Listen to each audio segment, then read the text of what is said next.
నమస్తే. ఎవ్వరికీ తెలియని సీక్రెట్. తాళి కట్టేటప్పుడు 3 ముళ్ళే ఎందుకు వేస్తారో తెలుసా? పెళ్లి 2 అక్షరాలు, ఇద్దరు వ్యక్తుల నిండు నూరేళ్ల జీవితం. ప్రతి ఒక్కరి జీవితంలో పెళ్ళనేది ఒక మరచిపోలేని జ్ఞాపకం. ఇక హిందూ సాంప్రదాయంలో పెళ్లికి ప్రత్యేక ప్రాముఖ్యత ఉంటుంది. అందుకే ప్రతి ఒక్కరూ తమ ఆచారాల సాంప్రదాయాల ప్రకారం వివాహం జరిపిస్తారు. అయితే వివాహం ఏ ఆచార సాంప్రదాయాల ప్రకారం జరిగినా ప్రతి ఒక్కరూ కూడా వధువు మెడలో 3 ముళ్ళు మాత్రమే వేస్తారు. మరి మీరు ఎప్పుడైనా ఆలోచించారా? అసలు వివాహం సమయంలో 3 ముళ్ళే ఎందుకు వేస్తారో? ఇప్పుడు దాని గురించే వివరంగా తెలుసుకుందాం. హిందూ సాంప్రదాయంలో 3 రోజుల పాటు వివాహ తంతును జరిపిస్తారు. ఇక ఆచారంలో జీలకర్ర బెల్లం పెట్టి మెడలో 3 ముళ్ళు వేస్తే చాలు, వివాహం పూర్తయినట్లే. మంగళసూత్రం వధువు మెడలో పడిందంటే ఆ అమ్మాయి, ఆ వరుడు జీవిత భాగస్వామి అయిపోయినట్లే. ఇక తాళి కట్టినప్పుడు 3 ముళ్ళు వేయడం కామన్.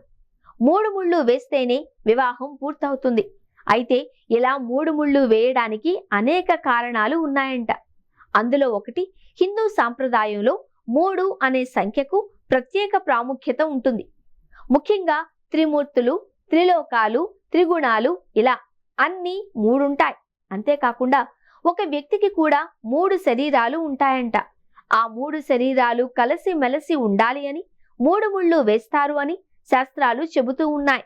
అంతేకాకుండా మరో కారణం కూడా ఉందంట. 3 ముళ్ళల్లో ఒక్కో ముడికి ఒక్కో అర్థం ఉంది అని చెబుతున్నారు పండితులు. కాగా అసలు ఈ 3 ముడుల అర్థం ఏంటి? వివాహ బంధంలో ఈ 3 ముళ్ళ ప్రత్యేకత, దాని గొప్పతనం గురించి ఇప్పుడు చూద్దాం. మొదటి ముడి. తాళి కట్టే సమయంలో వేసే మొదటి ముడిని ధర్మేచ్ఛ అని అంటారంట. అంతే, భార్యాభర్తలు ఇద్దరు ధర్మాన్ని ఆచరిస్తూ ధర్మ మార్గంలో నడవాలి. ప్రతి పనిలో నిబద్ధతగా ఉంటూ ముందుకు సాగాలి అని అర్థం. రెండవ ముడి. తాళి కట్టే సమయంలో రెండవ ముడిని ఆర్థేచ్ఛ అంటారు. ఇది కుటుంబ వృద్ధిని సూచిస్తుంది. దంపతులు ఇద్దరు ఏ కష్ట సమయంలోనైనా ఒకరికి ఒకరు తోడుగా ఉంటూ కష్టపడి కుటుంబాన్ని ఆనందంగా చూసుకోవాలి. మూడవ ముడి. తాళి కట్టే సమయంలో వేసే మూడవ ముడి భార్యాభర్తల మధ్య ప్రేమను సూచిస్తుంది. అనురాగం, ఆప్యాయతలు, ప్రేమతో ఇద్దరూ నిండు నూరేళ్లు కలిసి జీవించాలి.